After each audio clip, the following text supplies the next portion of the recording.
Saganang mamamayan. Diskusyon ng taong bayan. Serbisyo para sa publiko. Usapang pamayanan. Saganang mamamayan. Programa para sa mamamayang Pilipino.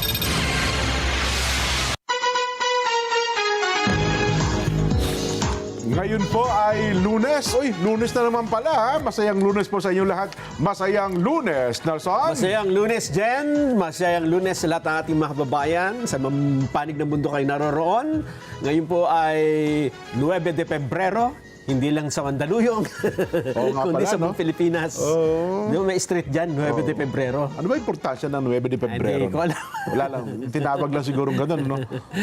Pero ganun pa man, ano man po ang inyong kalagayan sa kasalukuyan, abay, lagi po kayo welcome sa Saganang Mamamayan. Ayan. Ako, mild ang ating talakayan ngayon, Nelson. Talaga ano, ha? naman. Oo. At sobrang init po ng balitaktakan sa social media. Hindi, akalain mo hindi matapos-tapos yung issue doon sa binanggit ni Senador Rodante Marcoleta. Di, ako sa tingin ko, Nelson, wala talagang planong tapusin yan. Bakit? Kasi hot item yan, hot issue. Oh. Maraming issue yan na matatakpan. Ayun! Di ba? Sa bagay, Kaya no? kung ako, sisilaban ko pa na sisilaban yan. Oo nga, no? Hindi mawawala yan. Ako, sa tingin ko, mga isang buwan yan, Nelson. Sa bagay. Isang oo. buwan. Pero maganda na rin na napag-uusapan dahil lumilitaw dito, Jen, kung sino talaga ang may alam eh. May alam at sino lang ang nagdudunong-dunungan tungkol dyan sa issue ng West Philippine Sea at ng Spratlys Island. Tama. Tama. Kasi, ang tuloy ng Nelson iba, matalino naman talaga. Oo. Kasi alam nila kung paano ililihis. Di ba? Sa bagay. Kaya ako lagi ko yung sabi ko nga yung post ko, open-minded lang tayo. Kapag naging open-minded tayo, wag natin tignan kung sino nagsasalita, Yun. sino Yun. kumukontra, etc. Yun lang facts. Yes. Maliliwanagan tayo eh. Totoo. Di ba? At napaghahalata lang kasi dyan kapag kami binanggit na bagay, tapos tututulan mo, Oho. paano matututulan Oh. ang isang bagay na totoo? Di ba?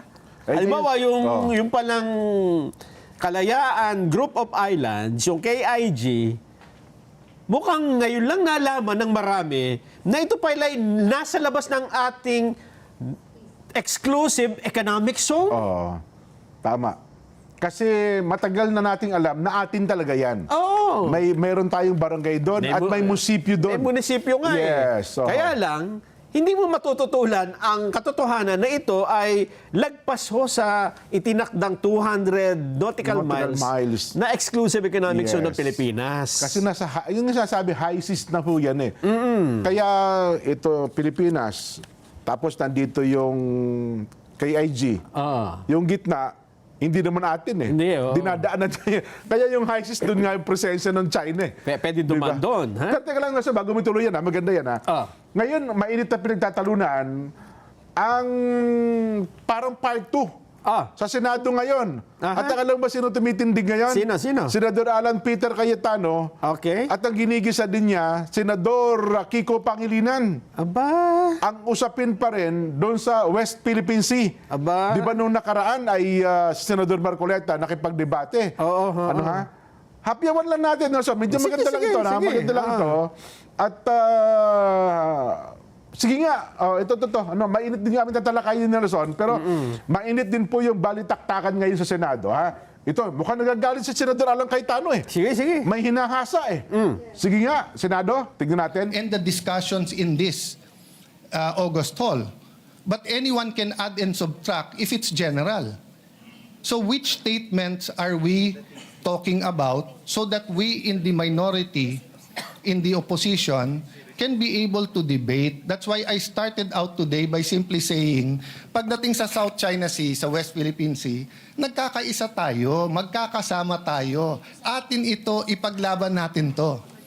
Pero pagdating sa bastusan, out kami dyan. Kasi yung tama is tama, mali is mali. So ang question po ngayon, what will we do, gentleman from the esteemed senator, gentleman from Pampanga and the author, will you supply us or will we annex or add whereases so that we will see ano ba tong statements na to? Mr. President, I think the whereases are clear. And just a little bit of research on the part of the researchers will confirm what we are referring to. We don't need to annex all of them, Mr. President. For example, in response to the public statements of the Embassy of the People's Republic of China that opposed and criticized these positions and questioned the propriety of Philippine officials expressing such views in the performance. So it's specified, the nature of the statements. So a little bit of research, malalaman mo na which statements were these, because this Point refers of order, to... Mr. President. Point of order. What is the point of order? Of The statements of Senator Pangilinan, the nature of his statements. Kayo na mag-research kung ano statements na yun, Mr. President. Sabi niya, pwede daw yun eh. Mr. President, I-research na lang daw natin. I'm not yet done. No, that's why I Philippine gave officials, Mr. President, including that's why I gave a point of members order. of the Senate. May I just be... I am still It's a speaking, point of order, Mr. President. A point of order precedes your precedence. Mr. President, Maybe Mr. President, maybe ask the minority floor leader to state the point of order. Which part of the rules was Sige, Mr. President. which part of the rules was Wala. violated? I'm making a point, Mr. President, that you cannot make a motion and then say, i-research mo na lang yung laman. Sabi kasi niya, pwede mo daw ipasa to, tapos nandyan naman yung nature. Ano ngang statement? Mr. President, so in the this is a same manner, debate. Mr. President, I Where admit, is the point my of order? motion, may I finish? Where is the point my of order, motion Mr. President? for... Where is the point of order? Session is suspended.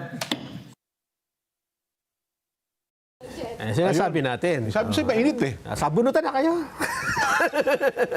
Di ba? Oo. Eh kasi nga, so pinagtatanong na yung motion, Senador... Yung resolution niya. Resolution Yung pala, hindi pala motion. na Resolution. kondinahin ng Chinese Embassy Yan. sa mga statements nila. Ay, ang Yan. sinahanap ni Senador Alan Cayetano, ano yung mga statements? Hindi niyo naman nilagay dyan eh. Ay. Sabi niya, i-research mo na. Paano natin na-aprobahan ng isang, wala naman nakalagay, di ba? Yun na nga. Yun ang kanyang point doon. Gusto mo ako pa mag-research samantalang ikaw may resolution? Parang Ibig ganun. sabihin, resolution yan. Dapat kinamada nyo dyan. Aha. Kasi dokumento yan eh. Tama. Hindi pa pwedeng yung magbabasa mang hula. Ano kaya statement ang pinag-uusapan dito? I-research ko na lang yan para maunawa ko. Para less trabaho nga naman yung mga staff nila. No? Eh kaya lang, hindi nga ganun eh. Kasi parang batas yan dyan. Tama. Kapag nilagay mo, bawal kumain ng blank dito. Anong blank? I-research mo na lang. Research mo na lang. Oo. Hindi ganun. Di Kung ba? sa eskwela, pwede yun. Kasi ano yan Fill in the blank. Fill in the blanks. Na yun ang itong lagi natin sinasabi. Kaya sabi ko sa iyo, Son, hindi matatapusan lang yung usapin ng West Philippine Sea. Maraming maiinit na issue at malalaking issue ang pwedeng takpan itong usaping ito. Ano ha? Hindi ito, ang tawag ito, hindi ito tatantanan. Hindi ito titigilan ng mga taong mayroong mga gustong proteksyonan. Son. Maganda kasing bihikulo ito. Napakaganda. At ang tao ay interesado sa usaping ito. Pero maganda rin na pagkakataon nito para ipaalam natin at malaman ng ating mga babayan ano nga ba talaga yung pinagtatalunan dyan. Di ba? Yan. Para pagdating ng panahon, hindi tayo nakangangalang. Totoo. Hindi katulad ngayon kung ano sabihin ng mga nagsasalita, tango na lang tayo ng tango. Di ba? Hindi, mali yun. Mali yun. Tayo bilang isang taong bayan, mamamayan tayo, karapatan din nating alamin kung ano ba yung pinagtatalunan nila. Hindi po pwede kung ano ihip ng hangin, doon lang tayo. Oo. Di ba? Oo. Kagaya na lang dyan noong, ngayon hanggang ngayon pinagtatalunan na sinabi daw ni Senador Marcoleta na ipamigay na lang, I-give up na lang. yung Kalayaan Island Group. Ibig sabihin magsialis na tayo at sa inyo na lang yan. Ibigay na, parang dating daw ibigay na natin yan, give up na natin. May sinabi bang ganun si Senador Marcoleta? Wala. Ano sinabi niya? I-give up na lang natin yan. Parang ganun. Kasi may mga nauna sa statement bago yan eh. Siguro maganda. Para mo mabalikan natin, habang inihintay natin yung sabunutan sa Senado. Ano ba talaga yung sinabi ni Senador Marcoleta? Kasi nandito sa Friday, hindi rin namin masyadong na-discuss ito dahil Last Friday yan. ang daming topic ang daming pinag-usapan. Pakinggan ho natin yung nangyari noon sa CA at dito malalaman ninyo, kaya pala niya nasabi yon. Ang tinatanong dyan si Captain Pilar ng Philippine Navy. Sa Ito Navy. yung komandante ng ang Pangulo yung yacht. BRP. BRP ang Pangulo. Oo. Yan. Sige Yung nga. confirmation nito eh. Sige. Sige nga, tingnan natin. Kapitan, we swear to the Constitution that we will defend the Constitution, all the laws and orders and regulations. Kapag ka magkakaroon po ng giyera sa pagitan ng dalawang bansa, kayo po ang una na sasagupa dito. Kaya dapat po mas interesado kayo kaysa sa amin. Ano ba talaga ipagpapatayan natin dito? We will offer our lives, including the lives of our children, and to die for it, for something that is not even within our EEZ. Ang gawin natin po para madali, i-give up natin yung KIG. Then, mako-coordinate na natin lahat. But until and unless nandun yung KIG, wala nga po nasa labas po ng ating exclusive economic zone. Paano po malalagay sa entire West Philippine Sea? Mr. Chair, kaya po yun ang dahilan, hindi po tayo makagawa ng mapa para sana ma-submit na natin. And in our lifetime, we will able to see doon sa entire stretch ng South China Sea, lalabas doon ang West Philippine Sea. Tingnan po ninyo yung mapa ng mundo ngayon, Kapitan. Ang nakalagay South China Sea. Hindi ibig sabihin sa China lahat yon. But in the entire expanse of that body of water, nandun yung EEZ ng Vietnam, EEZ ng China, EEZ ng Malaysia, EEZ ng ating bansa. Nandun sa South China Sea. Pero tayo, ang gusto natin, imbes na EEZ lang, theoretically ang nandun, gusto nating ilagay yung West Philippine Sea. That's good. Gusto ko rin naman yun. Gusto ko rin naman sa ating lifetime, makita ko rin naman yung West Philippine Sea na ma-drawing doon. So yun, Nelson. Ang parang daw, ang dating doon ay parang sinasuggest daw Na ni Senador Marcoleta na i-give up na lang Ibigay natin na lang, yan. huwag na natin i-claim. Oho. Una, pagka dinagdagan mo ng mga salitang ibigay na lang, huwag nang i-claim, dagdag mo na yan. Oho. Ang sinabi dito ni Senador Marcoleta, Oho. para madali, ibig sabihin may sinasabi siyang mahirap gawin eh. Tama. Di ba? Kasi mahirapan talaga tayo gawa nga ng mapa eh. Oo. So may mahirap gawin. Ang sinabi niya, suggestion, gusto niyo madali, i-give up natin yung KIG, Kalayaan Group. Kailayan Iron Group. Ano ba yung sinasabi niyang para maging madali? Oo. Ano ba yung topic dito? Yun yung paggawa nung Mapa. Yung mapa. Ng West Philippine Sea. kasi dapat ka magkaroon ng coordinates. Paggawa nga ng West Philippine Sea, ibig sabihin, napakahirap gawin. Oo. Kasi yung Kalayaan Island Group, nasa labas ng exclusive economic zone. Yes, nasa labas ng ating 200 nautical miles. Kung i-drawing mo nga naman yung mapa, lalagyan mo ng coordinate, masasakop mo yung ilang mga bansa, yung tubig. Kasi gagawin mo ng tubig yung palibot ng KIG, Oh. may mga masasakop kang mga teritoryo doon na pag-aari ng China, Vietnam, Malaysia. Yun ang hindi mahirap na pa- proseso. Yun ang mahirap. Yes. Kaya ang sabi niya, kung gusto natin ng mas madali, Oh. i-give up na lang natin yung KIG. Anong ibig sabihin i-give up? Oh. Huwag mo nang isama sa mapa. Oh.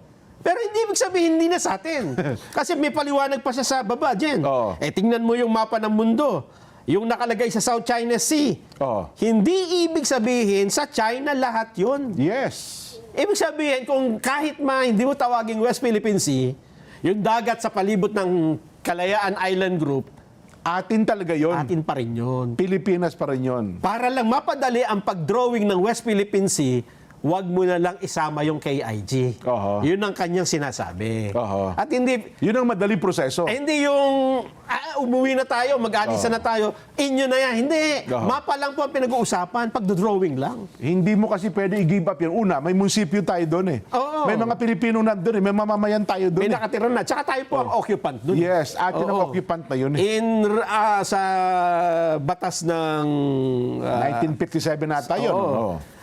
Sa UNCLOS mismo, kung sino Ayun, tama, oo. Boss, kung meron kang territory doon, meron kang 12 nautical miles na territorial sea. Yes. Oo, Kaya yung kaya- 12 nautical miles sa kabuuan ng KIG ay sakop natin yun. Oo. Kaya tatlo po ang paraan para ma-drawing ang West Philippine Sea. Una, yung sinasabi ng batas natin, kasi yung West Philippine Sea, naging tawag dyan ay noong pirmahan ni Pangulong Noynoy, Jen, ang Administrative Order number 29. Oo. Isinama niya dito po sa Republic Act, dito sa Administrative Order number 29, the West Philippine Sea include Luzon Sea Oo. as well as water around Oo. within and adjacent to the Kalayaan Island Group Okay. and Baho de Masinloc. Ibig sabihin, pagka dinrawing mo ang West Philippine Sea, sasakupin mo talaga yung KIG. Oo. Which is yung sinasabi ni Senador Marcoleta, parang mahirap dahil may deklarasyon po ang arbitral ruling noong 2016 na hindi po pwedeng gawin yan. So sakop pala ng desisyon yun. Yes. Oho. Ito sa ruling 573, number 573, paragraph 573. The tribunal concludes that there is no basis in the convention for a state to draw a straight baseline around a series of islands Oho. that are not part of an archipelagic state. 575. Accordingly, the tribunal concludes that the Spratly Islands cannot be treated as a unit Okay. for the purpose of maritime claims and that the maritime zones of the feature in the Spratly Islands must be determined on an individual basis. Aha. Ibig sabihin, Jen, kada isang tumpok ng lupa doon, isang, ano yun, halimbawa, meron tayong Pag-asa Island doon, di ba? Oo. Isang dagat yon. Pero hindi mo pwedeng kagaya na ginawa sa 15, doon sa Presidential Decree, Jen, 1596, na dinrawingan niya ng polygon eh. Box. Ng box. Ng box. Oo. Sinakop lahat ng dagat doon. Aha. Yun yung ginawa ni Apo Marcos. Ang sabi ng arbitral ruling, hindi pwede yan. Kaya yung West Philippine Sea, napakahirap nga ngayon i-drawing kung isasama mo yung KIG. Oo, yun Kaya ang sabi ni Senador Marcoleta, para madali yan, i-give up na lang yan natin yung KIG sa paggawa ng mapa. Pero hindi ibig sabihin, i-give up natin yung ating teritoryo. Ipamigay na natin. Huwag natin isipin na mamamayan Pilipino na nandun. Parang Yes. doon nila dinadala yung naratibo. Nelson, Yes, doon diba? nila dinadala. Na parang, ngayon, Kasi- ang tindi ngayon ha. Alam mo ba kung bakit? Bakit? Kasi parang inuudyo ka ng iba na magalit ang mga taga-Kalayaan. Pati daw tayong Vice Mayor ay pupunta ng Senado. Ang problema kasi, ganun talaga kapag, yung sinabi mo nga dyan, yung personality bias. Yes. Kahit anong sabihin ng tao, para sa'yo mali eh. Mali na talaga Hindi mo na lagi. iintindihin. Habang nagsasalita siya, iniisip mo na paano mo kukontrahin. Yes, oo. Diba? Ang problema niyan dyan, dun sa KIG na yon, ang dami pang mga islang, hindi lang naman sa Pilipinas, hindi lang sa China eh. Totoo. Tingnan natin yung nasa outside ng exclusive economic zones, ha? Kung makikita mo yung listahan na kinuha natin, merong mga isla dyan, may mga rocks. Rocks ang tawag ng tribunal eh. Na pag-aari ng ang naka Iba-ibang mga bansa. Nelson. ang occupant Vietnam, ha? Malaysia, China, at tayo Pilipinas. So hindi mo talaga pwedeng Nakapag kayo, ginawa mo ng mapa, nakasama yun, mag-aaway-aaway kayo ng mga lahat ng yan. magrereklamo. Hindi mo pwedeng gawin ng mapa, nakasama sila. Kaya kasi yun yung sinasabi ni Senador na mahirap. Oo. Pero kung pwede naman, mahaba nga lang na negosasyon, pero napakatagal bago mo maimapa. Kaya ang sabi nga niya, kung gusto nyo ng madali, huwag na natin isama sa mapa. Pero hindi ibig sabihin, hindi kasama sa mapa, hindi natin. Hindi ba? Yun yung punto doon. Totoo. Maraming katulad yan, Nelson eh. Di ba? Pero anyway, saglit, mamaya, tuloy natin pa yan. Ano ha? Ano na nangyari? Mayroon pa bang natuloy ba ang bakbakan sa Senado? Tingnan, balikan natin. Sige nga, Oo. balikan natin. I'm totally correct. But if you look at future resolutions, we want to be able to get the resolution and be able to judge it in its four corners. Mr. Hindi yung President. bubuksan mo pa yung record. So if we're condemning something, so for example, Mr. President, babalik ta rin ko ha, I'm congratulating the Chinese ambassador baka naman i-congratulate ko siya na something na laban. Kahit ilagay ko doon, for his magnanimity. There are different interpretations of magnanimity, Mr. President. So I can shorten my interpolation so we can go to the amendments. But Yes, I was thinking of that. Why don't we terminate the period of interpellation and go into the period of amendments and therefore place that on record or an annex or something to that effect? Subject Will to you- style, Mr. President, if the good gentleman from Taguig and Pateros will be willing to adopt this subject to style after we manifest what will be included in the agenda, the addendum, Mr. President. Mr. President, I Because don't... my concern, Mr. President, is the good gentleman, of course, that this is prerogative. If he wishes to request it, that a clean copy be produced, and therefore they can go through it, etc., then we will not be able to adopt it today, Mr. President.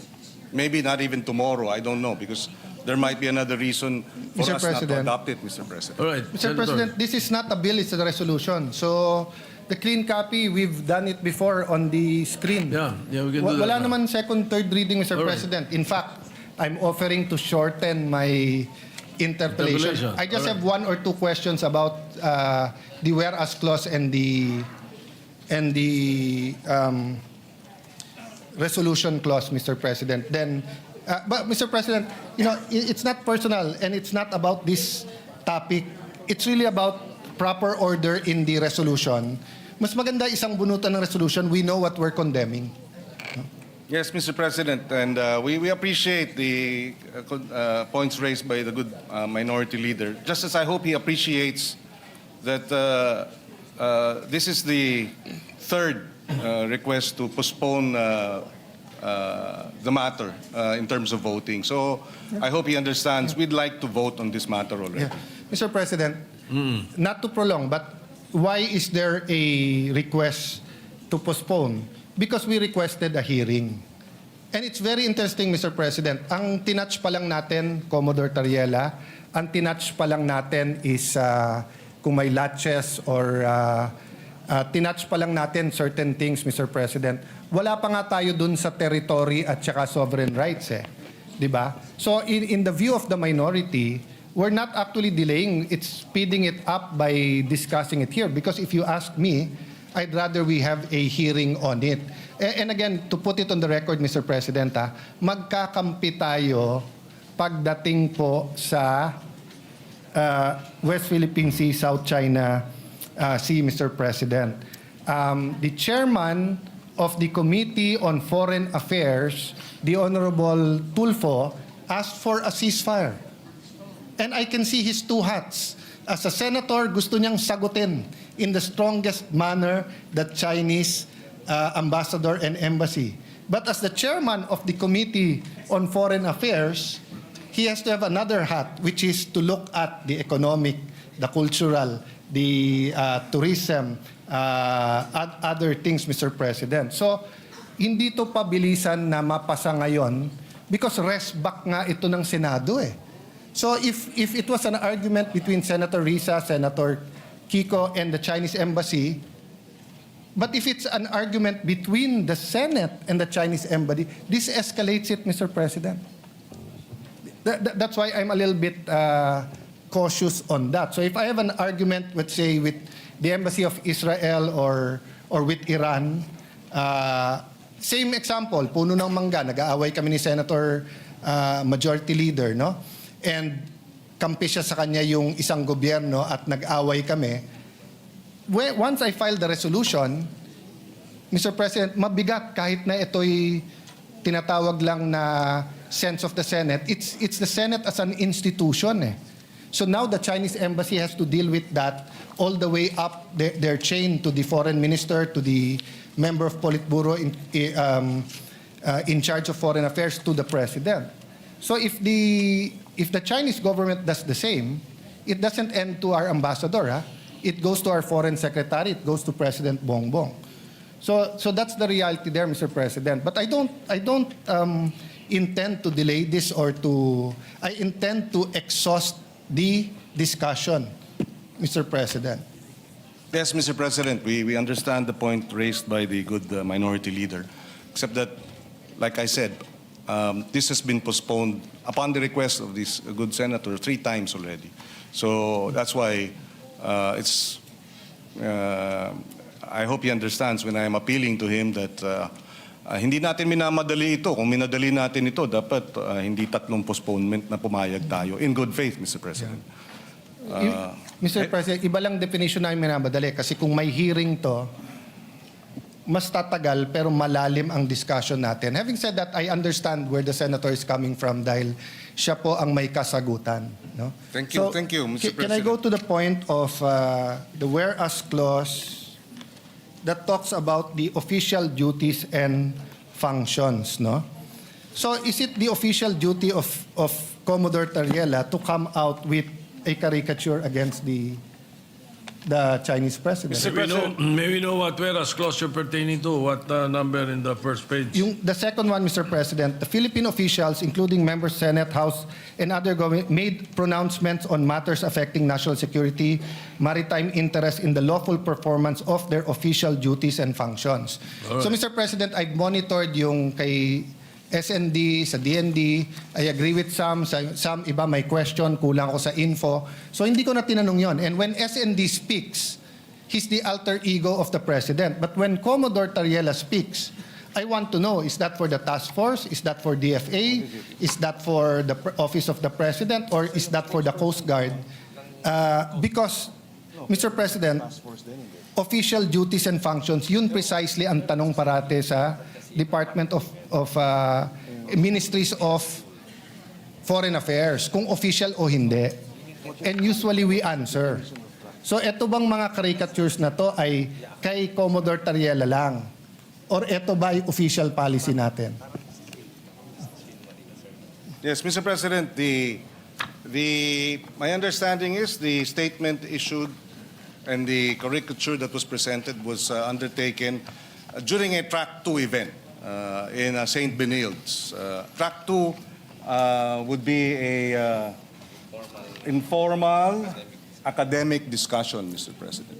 So, in that sense, Mr. President, we see no reason why that should have been avoided, Mr. No, President. Mr. It's an President. informal academic discussion, Mr. President. Sir President, when you're a general, Commodore, wearing your uniform, hindi po track 2 or 1.5 yon. Tatanungin ka talaga ng embassy. So kung meron general sa China na pumunta sa Harvard University or sa University of Tokyo or kahit anong university sa China at may caricature ni President Bongbong, hindi pwedeng ang sagot track 2 yon. Ang tanong, was that official or not? Diba? So sumagot na si Commodore Tariela, I will follow the President. The President has exercised patience and decorum despite standing up for the territory of our country. It's very important that we make it clear here. So if my staff, who is a member of the Senate, goes to a Track 2, tapos may caricature siya ng kahit sino sa mga senador dito, papagalitan ko siya at sasabihin ko, subject ka ng Ethics Committee. Lalo kung naka-uniform siya at nakalagay Senate of the Philippines or Office of Senator Alan. I cannot answer you na this is democracy, Mr. President. Kasi may rules tayo eh. And they're representing the Senate. Now, if on their off time, they attend the rally for pro or anti-divorce, for example, no? Siguro pwede nating sabihin yan ay hindi official ng Senate, pwede. Pero pag nagsalita siya sa stand, tapos meron siyang caricature nung lahat ng senador na anti o pro-divorce, tapos naka-office of Alan Peter Cayetano, subject siya sa Ethics Committee natin, Mr. President. Hindi mo pwedeng sabihin track 2 yun. No? So, we Well, can... apart from that, Mr. President, if I may add, after that statement was released, Malacanang issued a statement, and Malacanang did not reject, did not castigate, did not rebuke Commodore Tariela. So I will take it as that, Mr. President, na nagsalita ng Malacanang about the issue, and there was no condemnation or rebuke by Malacanang of the statement of Commodore Tariela. So I will take it as that, Mr. President. It is not, it is official, and Malacanang tacitly, impliedly, did not reject it, Mr. President. So we take it as official. Sir President, And if the good senator disagrees with it, as China disagrees with it, then that's he's free to do so, Mr. President. But Malacanang has spoken, and the Commodore Tariela, Malacanang has the president has supervision and control over members of the Coast Guard, including Commodore Tariela. If he found it objectionable, then maybe the course of action is for Malacanang, the Office of the President, to file the necessary administrative cases. Wala naman eh. Ang nagrereklamo yung China. Sir President, Walang reklamo ang Office of the President o ang Coast Guard, Mr. President. Ang China ang nagrereklamo. Sir President, may I respond? Go ahead. Yeah. Mr. President, the Filipino people ayaw ng bastos. Pwede tayo mag-disagree, pero follow the proper order and decorum. And being a former Secretary of Foreign Affairs, ang trabaho ng DFA, hindi nga zero-sum game. Magkakampi tayo, walang question pagdating sa territory sovereignty. Nagkakaiba tayo ng approach, pero sana magkaisa tayo na pag mali ang ginawa ng isang empleyado, ay mali. Kasi nga maraming nanonood sa atin ngayon. So kung bukas maraming lalabas na meme, democracy yon. Pero kung staff mismo natin ang magmi-meme sa atin at dito sa session hall, tapos sasabihin natin, pwedeng gawin ng general, pwedeng gawin ng staff, mabigat po yon. Look at the official statement of DFA. At the same time, while the Philippine values debate on our difference in national position, the department recognizes the need for sober, professional, and respectful exchanges in the public sphere. Such is not contradictory to national interest. Siyempre po, Mr. President, hindi pwedeng pangunahan ng DFA ang presidente. Alter ego lang yun, dinatanggal yun.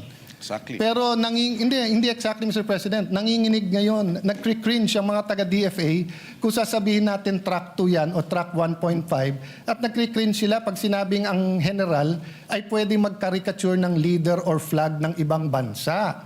Because we are part of the United Nations. We are part of the civilized society. Hindi tayo fraternity na rumble na kahit anong gawin ng ating kasama pag mali. Sa resolution na to nakalagay dyan, performance of their official duties. Bakit napakahirap nating sagutin kung official to o hindi? At Mr. kung mali, President, if I Mr. may. President, may I finish? I allow the gentleman kasi to finish. sasagutin ko na yung point niya. You can answer after me. That is the Okay. decorum here. Do you want to see a meme? Oh, di ba? So, yun nga ang wala tayong bastusan. We follow the decorum, we follow the proper order. But ang sagot parate, China ang umaangal dyan. Wala po tayong angal sa ginagawa ni Commodore Tariela pagdating sa ating national territory. Wala tayong angal po sa ginagawa niyang information campaign. Wala po tayong angal sa pag-build ng Coast Guard, sa pag-aangal sa mga nangyayari tungkol sa skirmishes with the Chinese Coast Guard, no? Mr. President, sa Philippine News Agency, January 29, when asked about the President's stance on the West Philippine Sea issue, Yuse Claire Castro said, BBM wants the government to remain firm but in a diplomatic manner. Hindi po diplomatic. Mr. President, Senator Soto knows this. I've been at his side many, many times, but I've been in his face on the opposite side. When I was minority leader, siya majority leader. This is the first time I had the pleasure na siya ang Senate President ko because I was not in the Senate noon. But never ako binastos ng staff niyo, Senator. Even dito sa mga rumors, etc., pag lumapit ako sa opisina niyo, very diplomatic ang inyong opisina. And I hope my staff din. Sinabi ko rin sa staff ko yun, kahit anong away namin ng mga senador, hindi kayo pwedeng makialam. Nung nagsuguran kami ni Majority Leader, Sergeant at Arms at kapwa senador lang dito, walang sumugod na staff ni Senator Mix, walang sumugod na staff ko. Because may tamang order, Mr. President.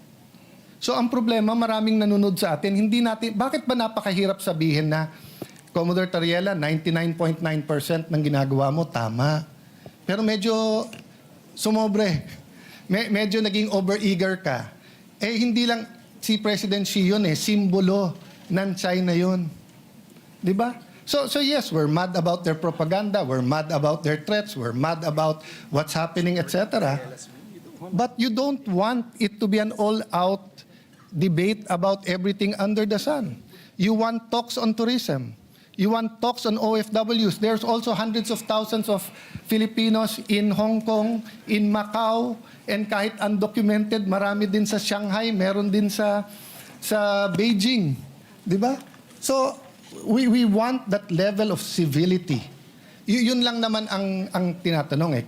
Can the Senate not condemn those who are to be condemned because mali kung paano kausapin, ituring, ipaglaban ang stand sa mga senador natin? Pero yung isa nating empleyado o kapwa-empleyado na Commodore sa Coast Guard, hindi ba natin pwedeng sabihin, Sir, we respect you, pero wag kang pupunta sa university na ka-uniforme tapos ganyan ang presentation mo. Un-Filipino yun. Medyo masama ang dating. Mr. Yun President, lang naman issue doon, yes, Mr. President. Just to place it on record, para klaro din sa mga nakikinig, walang banggit ni Commodore Tariela sa resolution. Wala. So, hindi ito tungkol kay Tariela. Kasi kung kay Tariela lang po tayo, medyo nalilihis dun sa mas malawig na usapin ng resolusyon. So walang pangalan ni Tariela, Commodore Tariela rito. Number one. Having said that, tinanong ang Malacanang at tungkol nga sa mga bitiw na salita ng mga opisyal. And I quote, when pressed whether the President stands by the statement of Philippine officials on the West Philippine issue, Castro said yes. So whatever our agencies are doing to fight for the interests of our country, that's what the President wants. And that's also what he has ordered. So if the President found Commodore Tariela's statement as unpalatable or unacceptable, then he should have said so. He did not. So having said that, again, I will reiterate, if he was wrong, then Malacanang should have castigated him and reprimanded him. Malacanang, in fact, supported the statements of the officials, official statements. So I think we should support Malacanang's position, and we should support this resolution, Mr. President. Sir President, to reply to that, number one, Malacanang said na yung statements at stand ng bawat opisyal, lahat tayong question doon. Nagkakaisa tayo lahat.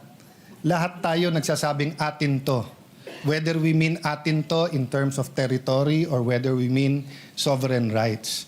Kung ang sinasabi ng gentleman from Pampanga, wala ang pangalan ni Commodore Tariela dito, so wag natin pag-usapan, ang problema po, mali ang argument niya kasi walang pangalan ni isa dito sa resolution na to. Di wala tayong pinag-uusapan kahit anong opisyal ng Pilipinas dito. You know, sabi niya, Members of the House, Mr. President, I'm not yet finished. Please don't interrupt. Konting decorum lang tayo po. Diba? Kasi maraming gagaya sa atin po dito. Ang nakalagay po dito, members of the Senate and the House and other government officials. Wala pong pangalan ang senador, wala pong pangalan ang congressman, pero meron other government officials. Hindi ba ho other si Commodore Tariela? That's why I was asking, when we talk about official duties and functions, linawin natin. So kung attending forums is part of his duty, I will support that. If his presentation is the Treaty of Paris, the amendments with the United States, the UNCLOS 1, 2, and 3, kung papakita niya yung arbitral award, kung papakita niya kung paano kinakawawa ang ating mga Coast Guard, then let's do it. If we have to inform our people more and be on TV programs, etc. Ang question, a picture paints 1,000 words. So, para mong sinabing wala ka namang tinawag na magnanakaw. Pero yung caricature mo, nagnanakaw siya. Sinabi mo, wala kang tinawag na corrupt. Pero yung picture na nilagay mo doon, corrupt. So, reciprocity is basic sa DFA, sa Ministry of Foreign Affairs. Whatever we say here, the United States is watching, France is watching, Israel is watching, Palestine is watching. So I don't want these countries to do a caricature of President BBM and then sabihin nila, sabi naman nyo sa Senado, okay to eh. Di ba? That's why I'm clarifying. Official ba to? Hindi ba napakahirap sabihin ng hindi official yan? Kasi ang kasunod lang simple nun, huwag siya mag-uniforme at huwag siyang magpapakilala during that event na spokesman siya. Di ba? Ngayon, Mr. President, will his presentation be diluted in any manner if he didn't show that caricature? Hindi naman eh. Hindi naman. So, the gentleman keeps asking me about the other members of the House of Senate. Kung wala akong nakikita problema doon or hindi ko pa napag-aaralan yun, that's beside the point. Ang pinag-uusapan natin, what is all over the news, na minomonitor ng lahat ng ASEAN countries, minomonitor ng trade attaches nila, minomonitor ng labor attaches ng iba't ibang bansa para makita ang Pilipinas ba, ano ba values nito? Marunong ba to sa diplomatic, hindi lang niceties rules to and everything, Mr. President. That's why, kaya humaba yung discussion, simple lang ang tanong ko Official duty ba ng isang general maglabas ng caricature ng Pangulo ng ibang bansa? Kasi obvious ang sagot doon, hindi. Hindi sagot doon na kung ano sabihin ng Malacanang. Maraming sinabi si Duterte na sinabi ng Congress before, mali yun. Di ba? Hindi naman natin sinagot dito sa Senate na basta't sinabi ni Duterte, tama. Basta't sinabi ni Arroyo, tama. Basta't sabihin ni Pinoy, tama. Hindi. Kaya nga may Senado May check and may balance.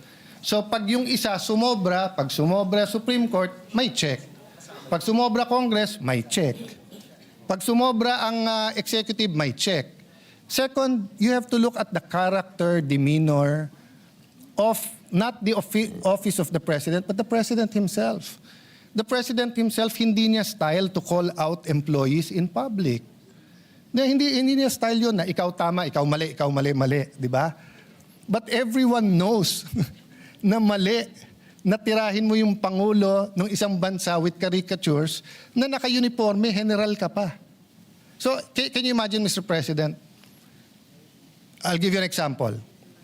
Si President Trump at yung North Korean president. Kasagutan sila.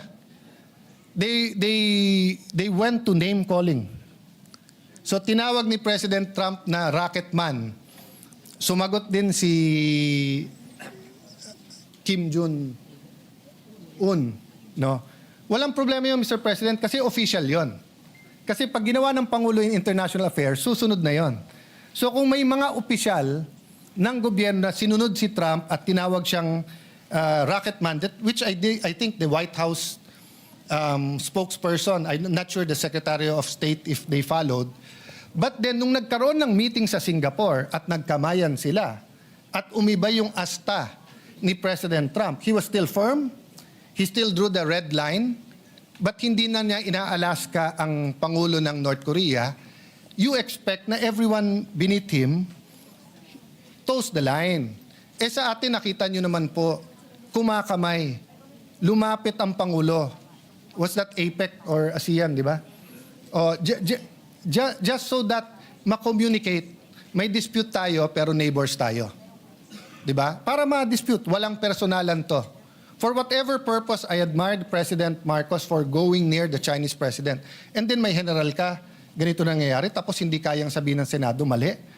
So the gentleman from Pampanga expects the Senate to say na mali ang Chinese ambassador sa pakikisagutan kay Senator Risa sa kanya, pero wala tayong wherewithal, wala tayong pakialam, sabihin sa isang general, boss, mali ka naman kasi. So, hindi pwedeng pag senador, Ano tayo? Meron tayong immunity, mas mataas tayo sa iba. Pag tayo tinira, rest back kagad ng Senate.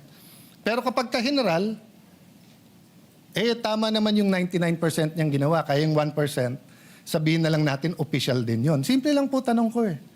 Is it in the performance of his official duty? Ang bigat po niyan kung sasabihin natin yes. It will ripple not only through our military, but it will ripple in time. It's being watched by students who will be our future diplomats, Mr. President. So I cannot stand here and accept na yung mali pwedeng maging tama. Again, Mr. President, if it is rhetoric, president to president, we're uncomfortable with it, but it's part of the negotiating eh. So President Trump does that a lot. But once na tumigil siya, once nakamayan na, tigil na rin lahat nung nasa ilalim niya. Hindi naman pwede ang sasabihin natin dito, ang mali ang presidente. Kasi siya, hindi niya binabastos ang Chinese president. So ang general ang tama, ang mali presidente. You cannot reconcile that. No, it defies logic, Mr. President. What the president does, the executive follows. Tayo sa legislative, pwede tayong mag-comment.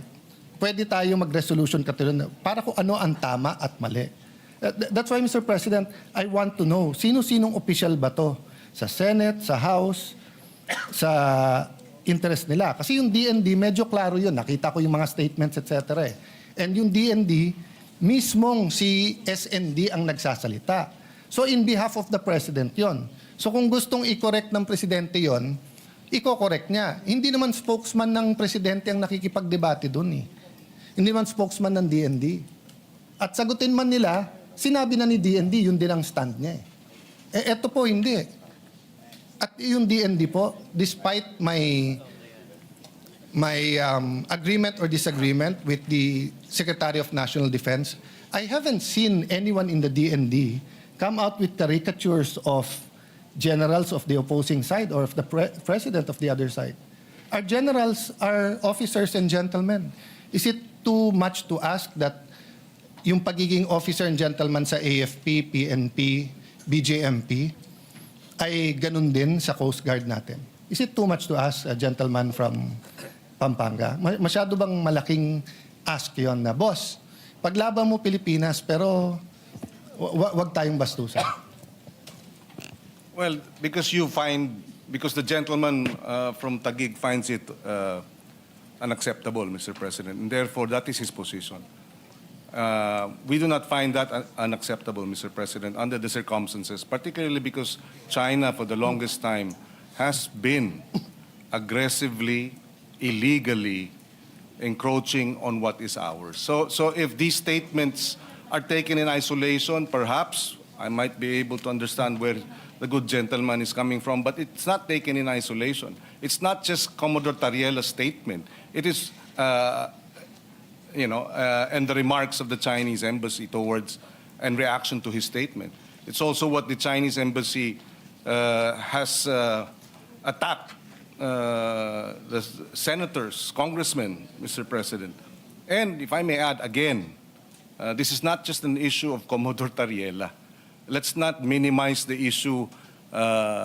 We beg to disagree, and with all due respect, putting the issue simply as Commodore Tariela and his actions is minimizing the issue. And somehow, who benefits from minimizing this issue?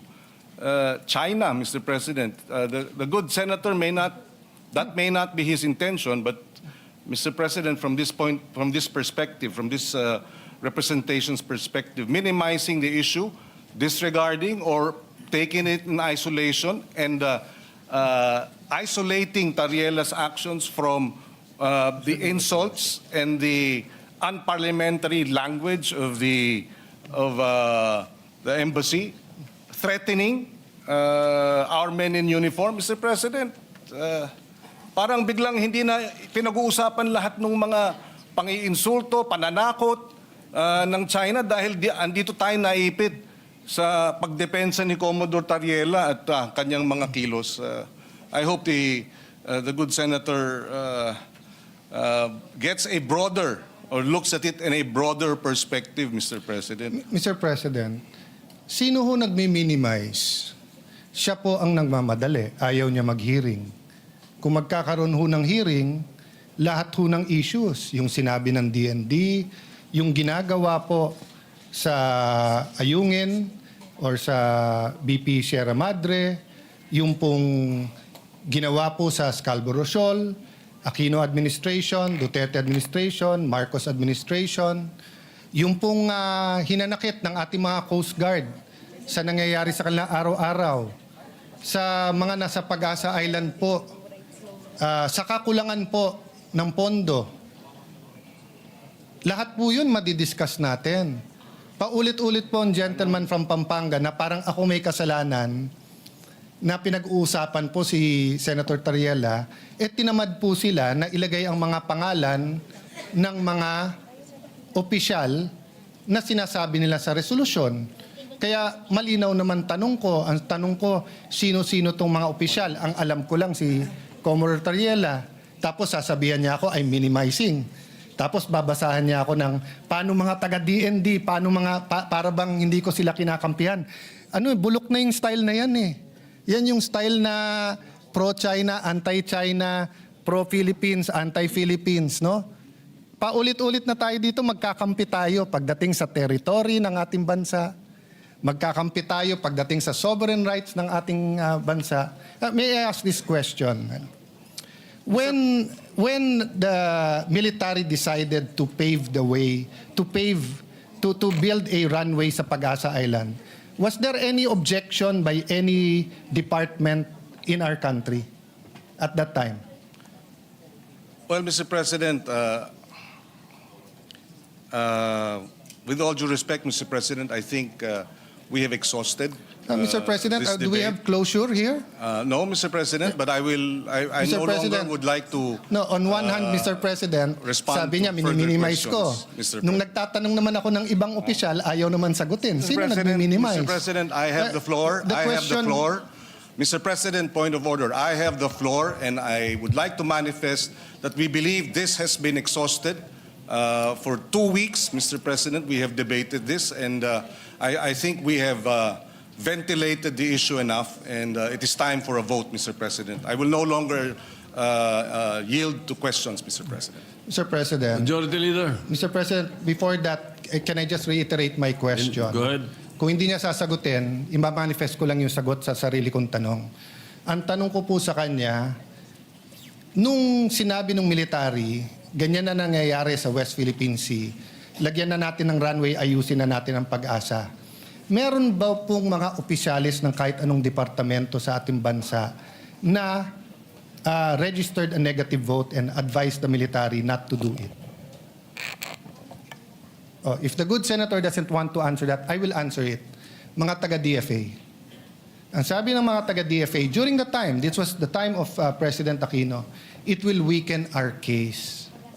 Because precisely, the rocks, the features that are being reclaimed, etc., malakas ang kaso natin. Nasunod po yung military at tingin ko tama naman. But none of us told yung mga taga-DFA na pro-China kayo for having a different opinion. Di ba? None of us. Why? Kasi iba trabaho ng DFA sa DND. Iba trabaho ng DND sa Coast Guard. So, Mr. President, dapat burahin na natin yung nagdi-discuss tayo ng maayos. Napikon ka sa statement ng iba, re-rest back ang senador. Buti nga, sinasagot kayo eh. Mas malaking insulto ko, hindi kayo sinagot eh. Sinagot kayo, di magsagutan kayo, pero gusto nyo, buong Senado ang re-rest back nyo. Ako, kung may kadebate akong embassy, kami lang yun. Kung kailangan ko tulong ni Brother Robin or ni Senator Marcoleta, kakalibitin ko, tulungan. Pero hindi ako magfa-file ng resolution sa Senado para tulungan nyo kami, bugbog kami sa China. Tapos pagka hindi ka pumirma, pro-China ka. China lang ang lumalaki dito. Okay. We'll go to the corollary question there. I was going to ask the gentleman, ano ang ilan responsibilities natin under UNCLOS? Will the gentleman answer that or will I answer myself? So since the gentleman will not answer that, I will answer it myself, Mr. President. So under our maritime entitlements, meron din responsibilities doon. For example, Mr. President, managing our maritime resources. So walang problema yung non-life, for example, natural gas, di ba? Siyempre yung ecological balance lang dyan. Pero let's say fish, let's say yung mga coral reef. Trabaho ng Coast Guard siguraduhin na walang nagda-damage niyan. So kung ang Coast Guard natin at Coast Guard ng China ay nag-aaway parate, mahirapan silang dalawa na i-enforce ang mga restriction na nakakasira ng ating environment. That's why, in the past administration, everyone was allowed to speak except the Coast Guard because of the next responsibility, the prevention of life and there's a official term doon, but since walang taga-ano dito, prevention of loss of life and so may official term yan, Mr. President. Ang punto nun, kapag ka may barko halimbawa na lumulubog o nabangga o tinamaan ng bagyo, you cannot say no. You have to help. Diba? Magtutulungan kayo. So kung ang Coast Guard ng China at Coast Guard ng Pilipinas ay hindi magkasundo, kawawa yung ating fishermen. That's why unanimous yung ating resolution about water cannon. Our diplomats have been telling China the same thing. Mag-away yung iba pero wag yung Coast Guard natin. Kasi kung may fisherman ka rin na Chinese at may kailangan yan, tutulungan din ng Pinoy yun. Wala nang nationality pagkabuhay na. Di ba? So, two sides eh. On one side, we are advocating umayos naman yung Chinese Coast Guard. Pero kung papayagan natin, yung spokesman ng Coast Guard naman natin ang mambastos, hindi mangyayari to. So anyway, Mr. President, marami pa akong gusto sabihin, but siguro dahil may LEDAC tayo tomorrow, maraming importante. Ang question ko lang, Mr. President, paano yung amendments? Hindi ba natin ilalagay kung anong mga statement na to? Kasi paano natin pagbobotohan kung hindi natin alam kung ano yung mga statement na to at sino tong mga opisyal? This resolution is so general. Mr. It can mean anything. Mr. President, I'm not yet finished. You said you don't want to speak anymore, then don't speak. It's your privilege. But if you don't like what I'm saying, Mr. President, no, Will you please tapos address na ako eh. Point of Tapos na order, ako. Mr. Please President. address the chair. Do not address I'm sorry for that, Mr. President. Yes, Mr. I'm sorry for that, Mr. President. We move to strike off the record the... I withdraw that statement, Mr. Thank you, President. Mr. President. I apologize for that. All right, the statement is Yes. withdrawn. Perhaps what we can do is that let us then terminate the period of interpellation and open the period of... Yan sana. Yun. Ah. Oh, Ayos, di ba? at least marami tayong natutunan. Ay, nagkaroon pa tayo ng isang isla sa West Philippine Sea. Ah, ano paano At tuwing nagtatalo-talo tayo, may tumutubong isla doon. Ganun ba yun? Parang pagka lumilin doon, may lumulubog. Ay, nako. Mahirap talaga kapag kapikon din minsan, no? Yan ang mahirap. Kaya pagkapikon ka, huwag ka na magsalita. Oo. Tama yung ginawa Huwag ka na makipagtalo kung ano. Tama yung ginawa ni Senador Kiko. Ayun ang expertise ni Arang Cayetano. Yung mamigon. Ay, nako. Ay, pero teka lang. Kayo ba ibibiyahe? Pinag-uusapan natin ito eh. Saan tayo mabiyahe? Ay, bibiyahe ba kayo sa mga pamamagitan po ng sakyang pandagat? Nako, kanselado po ngayon ang biyahe. Oy, nako. Malakas ang hangin. Nako po. Kanselado po ilang biyaheng pandagat sa iba't ibang pantalan sa bansa hanggang alas 10 kainang umaga dahil po sa merong gale force na hangin. Apektado po mga sasakyang dagat sa rutang Legazpi, Rapu-Rapu, Albay, pati ang Coron, El Nido na biyahe sa Palawan. Sa Eastern Leyte at Samar, hindi pinayagang bumiyahe ang mga sasakyang pandagat sa ilang pantalan, kabilang po ang Borongan, Giwan, San Jose at sa pribadong pantalan ng Allen. Paalaala ng PPA na ang no-sail policy ng Philippine Coast Guard ay desisyon po ng shipping lines ang dahilan ng otomatikong kanselasyon ng biyahe para sa kaligtasan ng mga pasahero. Panoorin naman natin ang paalaala po ng PPA.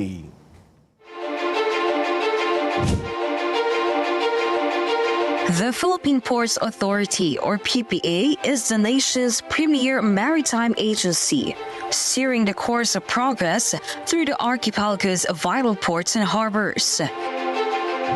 PPA is among the strongest economic performers in Southeast Asia, according to Drury Maritime Research. This translates into bigger figures for the economy, creating a ripple effect in all sectors. PPA's mission is to provide modern, sustainable, and resilient port infrastructure and facilities to provide responsive, reliable, and efficient port services, and to promote a regulatory framework that is transparent, fair, and relevant to the needs of all stakeholders. To keep pace with the global trends and improve operational efficiency, the PPA has implemented various technological upgrades.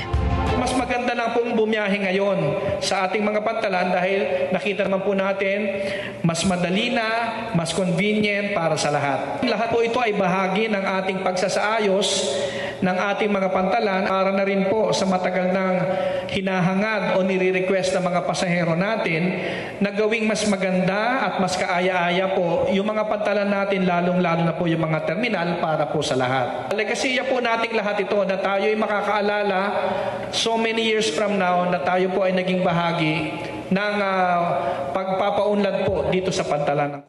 The Philippine Ports Authority stands resolute.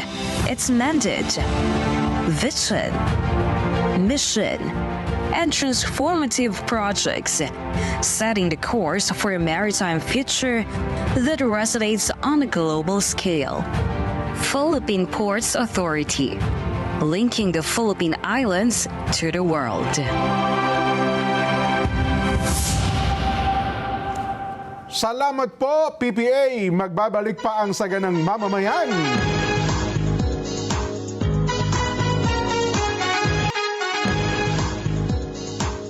Mga kapatid, mga kabarangay, mga kasambahay, mga ka-SGM, panaloklak na. Heto na po ang panalo tip para masulit ang budget natin sa bahay. Doon na tayo sa always panalo. You know, pure gold, pare ko. Mababa ang presyo, very convenient sa dami ng stores, nationwide at laging kumpleto. At meron pa rin pong Pure Gold mobile app. Ha? Sa ayaw pong lumabas, pwede kayo mag-order, magpa-deliver via Pure Gold Mobile. Download nyo na, Pure Gold Mobile. At gamit po naman ang inyong mga remote control, i-scan po Net25 sa yung TV menu at pagkatapos ma-scan, piliin po ang Net25 HD mula sa lista ng mga channels.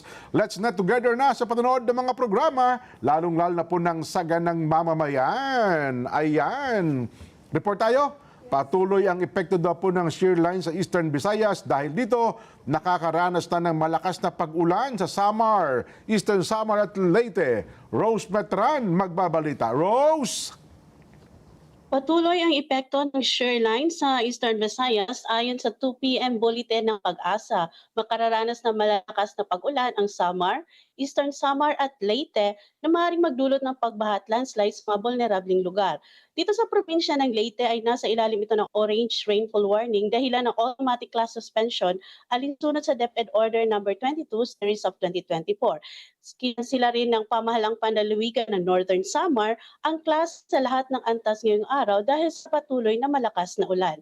Samantala, umabot sa red level ang Pulangi River sa Katarman kaninang umaga habang pasabol na muli ang Katarman-Lupitibiga Road sa Barangay Sumugi matapos ang clearing operations dahil sa mud flow. Naiulat din ang mga pagbaha sa Sitio Cagbabakong, Barangay MacArthur sa Labisares at sa Barangay Caligang, Katarman, Northern Samar kung saan lubog sa tubig baha ang ilang lugar matapos ang patuloy na pag-ulan. Samantala, not possible to all types of vehicles ang Di Maria Bridge dahil sa mga pagbaha sa may Mondragon, Northern Samar. May mga pagbaha din sa may Barangay San Mateo sa Burungan, Eastern Samar kaninang alas 2 ng hapon. Samantala, pinapayuhan ang publiko na manatiling alerto at sumunod sa abiso ng mga otoridad. Para sa Saganang Mamamayan, ako si Rose Metran. Maraming salamat, Rose Metran, mula po sa bahagi ng Leyte. Ayan. Samantala, nagkaroon daw po ng flash flood at landslide. Dulot ho ng shear line sa Catanduanes kahapon. Ang magbabalita ay si Melody Romero. Melody? Marhay na hapon po sa inyo, Kuyang Jen at Kuyang Nelson, maging sa mga sumusubaybay sa ating programa sa Saganang Mamamayan. Narito ang mga balita sa aming lalawigan matapos ang mga pag-ulan dahil sa shear line. Nagdulot ng flash flood at landslide ang mga pag-ulan dulot ng shear line kahapon, Pebrero 8, 2026 sa lalawigan ng Catanduanes. Sa bayan ng San Miguel, dala kahapon ang insidente ng flash flood na nagdulot ng pagkawala ng isang bangkero na hanggang ngayon ay pinaghahanap pa din ng mga rescuers. Sa kaugnay na balita, nakaligtas naman ang kasamahan nito na si Rene Tendugan na makikita sa video na nagpatianod na lang sa rumaragasang tubig baha sa ilog ng Barangay Obo at na-rescue sa Barangay CP, Bayan ng Bato, kilometro ang layo sa pinangyarihan ng insidente. Sa bayan naman ng Panganiban, dahil sa mga pag-ulan, lumubog sa baha ang kalsada at pinasok ng tubig ang kabahayan sa Barangay Santa Ana. Panawagan ni Lisa Ceballo, isang netizen sa lokal na pamahalaan, ang magkaroon ng box culvert upang makadaloy ng maayos ang tubig ulan upang hindi na maulit ang pagbaha sa kanilang lugar. Sa bayan ng Biga, nagkaroon ng landslide sa Purok 2, Barangay Umbong hapon at nagsagawa naman ng clearing operations ngayong araw kaya't possible na ito sa mga residente at motorista.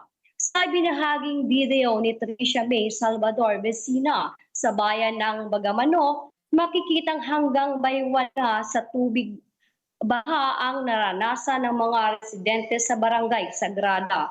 Samantala, pahirapan muli ang pagdaan ng mga motorista at residente sa Barangay Pagsangahan, Bayan ng Birak, matapos masirang muli ang kakukumpuni pa lamang na spillway sa kanilang komunidad na nag-uugnay sa barangay ng Dugi San Isidro at barangay Dugi Too.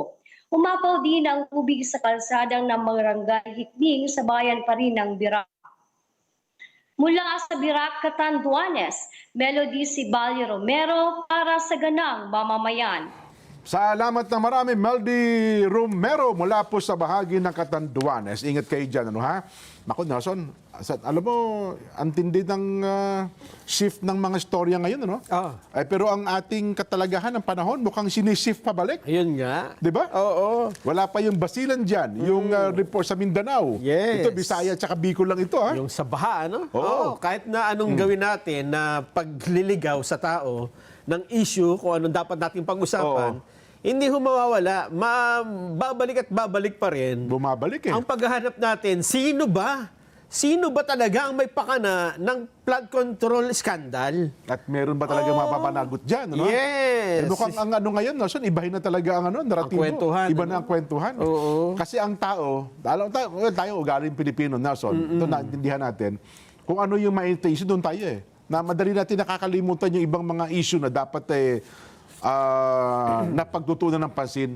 Madali tayo makalimot. Nelson. Kaya lang, ang ulan, ang baha, Yun ang hindi nagpapalik-balik eh. Hindi nakakalimot Sabi yan. niya, Kaya wag. tuwing babaha, tuwing uulan, maalala natin, ano na nga ang nangyari dyan sa flood control na yan, sa investigasyon?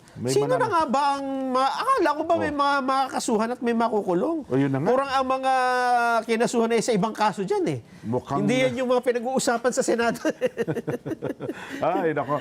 Masakit, ano? Ang katotohanan ito. Pahabol pa report? Ayan, no? 3 barangay sa bayan daw po ng Malimuno. Isolated hanggang ngayon. Dahil? Pagkatapos ng bagyong Bastian. Ay, baha rin. Antakin mo, ito daw po ang barangay sa Canaga, Pili at Karihatag. Iyon. Ayun.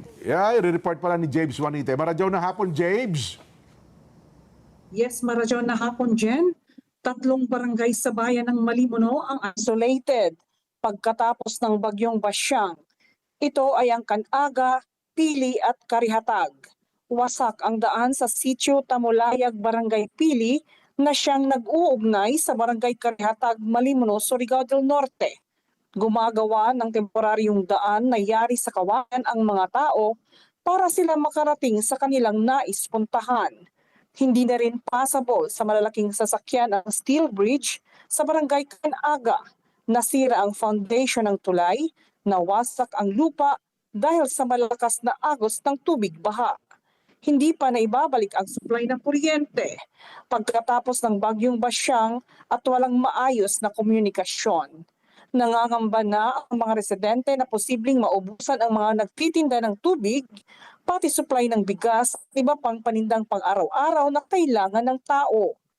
Panawagan nila sa lokal na pamahalaan ng agarang clearing operations at pagkumpuni ng service provider ng kuryente.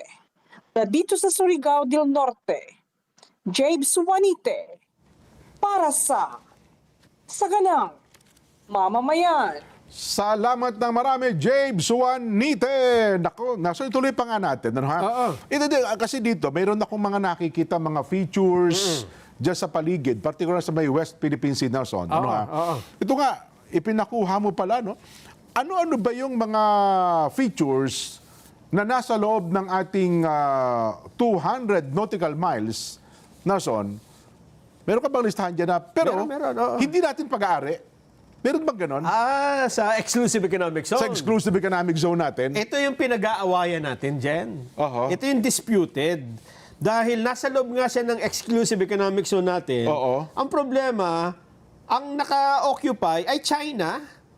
So, Kapag ka ganun, ayon sa arbitral ruling, hindi naman sinabi kung, oy, umalis kayo dyan. Hindi niyo pinaalis eh. Hindi ko baga. Ang problema nga, pagka-eastern na gano'n, sila ang na-occupy, gaya ng Pag-asa Island, sapagkat tayo naka-occupy, wala naman sa ating EEZ, atin yun. Yes. So, bagamat ito namang islang itong tinutukoy mo, Nasa loob natin. nasa loob natin, pero hindi atin. Kasi ibang Nako-occupy yan eh. Ideally dapat, walang dapat na nakapwesto eh. Oho. Ang problema, pagka may nakapwesto, una, kailangan mo siyang paalisin. Okay. Paano paalisin? Gagirahin mo. Number one yun, di ba? Gawa ng teritoryo noong unang panahon. Kaya bawal na yan ngayon eh. Oo nga, hindi na Sa ni-encourage yan. United Nations, bawal na. Kaya kung sino ang nandoon, hindi mo basta-basta mapapaalis. Yan ba yung tinutukoy mo, yung nabigay nung panahon ng isang dating senador? Oo, yung baho di ba sino? Yun ba yun? Tingnan mo, ipakita mo nga yung listahan ng high tide features o dineklara na rocks sa arbitral ruling. Ha? Ayan, no? High tide features. Oo, makikita mo rocks / islands, okay? Oo, makikita mo dyan yung Baho de Masinloc. China de facto ang naka-occupy. 2012 lang. Panahon ni Pangulong Noynoy Aquino. Bagong-bago Mali yata yung, yung number one, yung yung isa. Yung nasa loob. Ito yung kasi... Yung nasa loob ng box. Outside nautical miles to eh. Outside ECC itong pinapakita nyo eh. Yung pangalawa, yung high tide feature na entitled to 12 nautical mile territorial sea. Yung isa pa, yung may box. Yung may Baho de Masinloc. Yung may... Para ma-appreciate ng ating mga kababayan. No, ha? Totoo naman na atin yung exclusive economic zone. Ang problema, kapag ka merong isang lupa doon, na kapag high tide ay makikita mo pa rin. Yan. Totoo. Gaya ng Baho de Masinloc o Scarborough Shoal, at ang nakaposisyon dyan ay ibang bansa, hindi mo pwedeng basta-basta mapaalis. Hindi mo pwedeng sabihin na umalis kayo dyan. Amin yan, nasa exclusive economic zone kayo. Hindi basta-basta dahil may mga paraan. Ayun. Isa nga yung negosasyon. Kaya kailangan mo talaga makipag-usap. Hindi mo pwedeng gera, hindi mo pwedeng persahin. Yan ang pinupush natin doon sa may Ayungin Shoal, no? Doon naman sa Ayungin Shoal, kasi yan talaga, ano yan eh. Tsaka Mischief Reef. Ayan, Doon naman, hindi talaga pwedeng merong nakapwesto. Dahil siya ay lumulubog Kapag ka... High tide. High tide. Oo. Lumulutang lang kapag ka low tide. Oo. At meron pa yung mischief prep yata, kahit walang tide, talagang walang lupa. Meron lang kaunti doon. Ang ginawa kasi ng China, parang tinabunan hanggang sa magkaroon ng ano eh. Ay, pero ito pala, marami din palang mga isla na gaya Pag-asa. Oo. Ano ha? 1971. Malawak din pala, no? 37.2 hectares pala yan. So, KIG yung iba dyan eh. Likas. Parola, yan. Ano ha? Pilipinas po yan. Yung Kota. Hindi ba yung Kota Kinabalu? Iba pa yun? Hindi pa yun. Iba pa yun, ano ha? Pilipinas din po yan. Ang Lawak ay yung dating Nansha Island. Ano ha? Tapos yung Patag, Flat Island, Philippines, Panata, Langkian, Cay. Ayan, Tapos yung sinasabi mo, yung Baho de Masinloc, Scarborough Shoal. Tayo nakapwesto dyan dati. Umalis tayo. Umalis tayo. Sabi ni Trillanes, umalis na tayo dito dahil napagkasundo na ng China na pareho tayo aalis. Pero nung umalis tayo, pumasok sila. Hindi, parang nakialam pa ata ang Amerika dyan. Sige, payag na sila. Pero nung hindi umalis ang China, wala na silang nagawa. Pati yung Amerika, hindi rin. Di ba? Nga, mukhang nayari tayo dyan. Yan ho ang problema. Alisin mo yan. Yun naman, ipakita mo yung ano naman to? Ano nga ba yun? Kasi ang ibig sabihin nandiyan, halimbawa, sabihin na natin, inyo na yung mailiit na isla na yan. Okay. Kahit yan rock rock ang ha? Oo. Wala kayong basta itong dagat amin. Ang problema, dun sa decision ng 2016, arbitral ruling, okay. Diyan tayo nayari. Kasi, ang sabi ng arbitral ruling, dahil rock yan, meron siyang 12 nautical miles na territorial sea. Yan, na may sakop siya. May teritoryo siya. May teritoryo siya, 12 kilometro. So, ang complexity niya, ang naging komplikado, nasa loob siya ng ECC natin. Pero meron siyang territorial sea nung naka-occupy. Diyan tayo nag-aaway. Ayun. Kasi di ba, sasabihin mo, dinidispute pala na yan. Disputed area yan. Ang problema pa, ang gusto nila, hindi ito rock, island dito, kaya 200 nautical miles. Dinideklara nilang isla. Kaya yun ho yung punto ng away. So, paano ito ma-resolve? Hindi po sa hindi po sa debate ng talakan, patutsadahan. Pag-uusap talaga ito.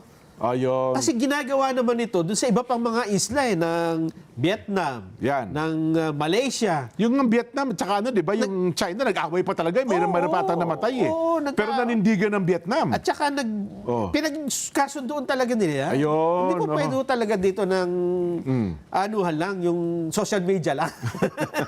Hindi pwedeng walang dokumento na talagang, kaya yun nga sinasabi natin. Magpipirmahan kayo kasi dito Dapat may treaty At saka dapat dyan, walang magdi-dispute, walang tututol.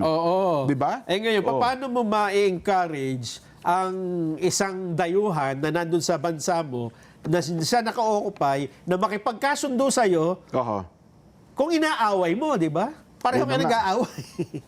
Nako. Kaya hindi mo talaga pwede na sabi ng DFA, dapat dadaanin natin sa diplomasya kasi wala hong mangyayari. Kung persahan mo paalisin, hindi naman papayagan din ng UN, Jen. Hindi na kasi yun ang paraan ngayon. Hindi na. Dinidiscourage na nila ang anumang gulo, anumang away. Kaya nga natin binuo ang United Nations para ang bawat bansa, pagka may hindi pagkakaunawaan, ay mag-uusap-usap. Yes. Yan. Kaya meron tayong UNCLOS, Permanent Court of Arbitration, mga etc. Nelson. Hindi, ngayon dapat magkaroon tayo ng social media, account ng lahat ng mga bansa. Siguro, baka doon Di ba? Ang problema sa social media, walang hindi matalino Ayun nga. Lahat doon matalino, eksperto lahat doon. Pero hindi naman nagre-research. Yun na nga. Makikinig lang doon sa isang kakamping. Tama ba yun? Sige. Ganun na rin. Mag-research po kayo. Ang tawag nila doon paroting. Yes. Kung ano yung narinig, yun ang inuulit-ulit lang. Ngayon na may paroting sila kay Senador Marcoleta. Ano pa? Na lumalabas ngayon. Sayang ang boto ko sa'yo. Dapat hindi na kita binoto. Hindi naman mabuboto yan. Yun na ang parot nila ngayon. Kaya ang problema, Jen, habang binabatikas mo si Senador Marcoleta, Yun lang. lalong sumisikat, lalong dumadami ang supporter. Kasi naintindihan nila na tama eh. Diba? Na iminamali lang na dun sa isang picture, hindi ko sinabi na ipamigay ang KIG. Sa isang picture, para madali, i-give up na lang natin ang Para KIG. may kontrahan yung kanya sinabi. Magkaiba talaga yun. Magkaiba yung i-give up sa ipamigay. Ang sabi niya, i-give up na lang. Ang pinag-uusapan, paggawa ng mapa, huwag mo nang isama sa mapa. Hindi, ipamigay mo na lang yung territory. Magkaiba ho talaga yun, di ba? Totoo. Yun nga, sabi ko nga nung may kausap ako sa hindi niya matanggap eh. Sabi niya, apakabobo mo naman, iniba mo usapan. Sabi ko sa kanya, halimbawa, sabi ko, sapagkat kayo mag-asawa kasal. Sabi ng mismo sa'yo, i-give up na kita. Nawalan bisa ba yung kasal mo? Hindi mawalang bisa yung kasal mo sapagkat kasal kayo eh. Di ba? At tagi ka kung makapaghihiwalay sa inyong dalawa, yung kamatayan. So, laksak mo yung sarili. Ay, nako. Anyway, magpakatalino tayo ha. Ganyan po ngayon. Ngayon, flooded ang social media at mukhang maraming nag-join forces para gibain si Senador Marcoleta sa social media. Ang problema dyan, hindi naman mga totoong tao yung karamihan. Yun lang ang mabigat doon. Karamihan robot. Kaya pagka naniwala kayo, ito pinaniniwalaan na nila noon eh. Na marami kayo, pagdating ng eleksyon, akala mo mananalo kayo. Yun na nga. Maraming ganyan. Milyon-milyon ng followers, hindi pumasok eh. Hindi nanalo, no? Hindi bumoto yung mga followers mo. Kasi puro hindi tao eh. Sa isang tao, 100 ang account. Meron 200 account, ano? Mga keyboard warriors eh. Kaya magpakatalino ho tayo. At saka yung mga taga-Kalayaan Island. Meron tayong mga tao nag-uudyok sa inyo dyan. Nako po. Na para baka kayo po ay gamitin. Magpakatalino tayo. Please lang po. Hindi kayo pinamimigay. Hindi. Ang i-give up lang ay i-give up na lang natin yung sa West Philippine Sea. Na isinasama pa kasi. Kaya nahihirapan gumawa ng mapa. Iba po yung West Philippine Sea, iba po yung exclusive economic zone natin. Kasi akala nila isang bagay yun eh. Yun nga yung pinapaliwanag ni Senador Marcoleta nung Friday, pinapanood ko eh. Diba? Hindi nyo pwedeng, hindi isang ihiwalay yung usapin na yan. Kasi sinama nyo nga yung Kalayaan eh, sa West Philippine Sea. So, namamroblema tayo ngayon. Paano mo isasama yung nasa labas ng exclusive economic zone mo, unless gawin mong butas-butas yung may bilog-bilog ka, di ba? West Philippine Sea. Tapos meron kang pachi-pachi, lahat ng isla may dagat doon. Yan. Maliliit. Ganun ang magiging labas ng West Philippine Sea mo. Totoo. Kaya ano po, magpakatalino tayo. Pinakamabuti, batiin natin ang happy birthday to Nelson. Kasi sabi natin. Ito magkakasundo tayo pag birthday eh. Ay, happy birthday kay Catherine at Katrina Gray. Oy! Si Katrina Gray? Talaga? Yung Miss Universe. Miss Universe? Yes! Catriona yun. Katrina. Ito, Katrina lang. Katrina. Catherine at Katrina Gray. Pero palagay ko kasing ganda yan. Kasing ganda. Wow. Sila po'y taga Palayan City, Nueva Ecija. Yung Palayan City na walang mall. Puro Palayan City. Oo nga pa. Lahat ng city. Meron daw pinapabati dito. Ito. Si Kuya Rayber. Sabi niya, pakibati naman ang 69th birthday kay Ka Erlinda Magtibay mula po sa Taguan, distrito ng Quezon West. Ayan. Magandang hapon po at lagi daw po kayong lagi po kayong nanonood ng ating palatuntunan. Yung mga taga riyan po sa Candelaria, Quezon. Ako, mga taga Candelaria, kamusta po kayo? Sa pangunguna po ni Tatay Luding. Ayan. At saka si Vice Mayor Boyong Galing. Vice Mayor Boyong Galing. At saka siyempre po si former Mayor Maki Galing. Mga taga riyan po sa Candelaria, Quezon. May pahabol. Happy birthday kay Jocelyn Andres at get well soon kay Camila ng Catanduanes. Ayan. Sabi ni Melody Romero. Ayos na. Taga Catanduanes. Paano? Ito na po ang ating palatuntunang Saganang Mamamayan. Ito po ang programang paborito ng bayan. At bukas, umagang-umaga, pagising nyo alas 5, buksan nyo na yung TV. Dahil may dalawang gwapo sa 100%.